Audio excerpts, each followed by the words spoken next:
अस्सलामुअलैकुम वरहमतुल्लाहि वबरकातुहू। हासिदों का टोले का शेख अबू याह्या नूरपुरी का वीडियो चलाने और बताना कि शेख अबू याह्या नूरपुरी बता रहे हैं कि शेख ज़ुबैर ने इंजीनियर मिर्ज़ा अली से बारात का इजहार कर लिया था, इसलिए ये कहना कि इंजीनियर मिर्ज़ा अली उनकी तालीमात की वजह से गुमराह हुआ। देखो ज़ुबैर अली साहब इससे बरी हैं।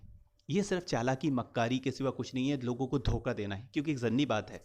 ज़ुबैर अली ने कह दिए तो क्या ज़ुबैर अली की बात नबी की बात है कि वो सच ही होगी, उस पर एतमाद कर लिया जाए? खैर, हम इस पर नहीं जाते। हम चाहते हैं कि अगर ये वाकई हक जानना चाहते थे तो इन्हें शेख याह्या नूरपुरी से पूछना चाहिए था कि क्या वाकई शेख अलबानी की तालीमात को उन्होंने मरदूद बताया है, क्या वाकई शेख अलबानी के मनहज में ख़ता बताई है, क्या वाकई इब्न सलाह को तकलीदी यानी मुक़ल्लिद कहा है, क्या वाकई इब्न तुलून को हनफी यानी मुक़ल्लिद कहा है, क्या वाकई तारील मक़दसी को उन्होंने सूफ़ी यानी गुमराह कहा है, क्या वाकई शेख किफ़ायत पर इल्ज़ाम लगाया है कि उन्होंने 10 झूठ कहे हैं। ये सारी बातें जानते तो उन्हें हकीकत पता चलती। इसके सिवाय सारे अमल करना मतलब आमिलतुन नासिबा तस्ला नारन हामिया, अमल कर करके थके होंगे, भड़कती हुई आग में डाल देंगे।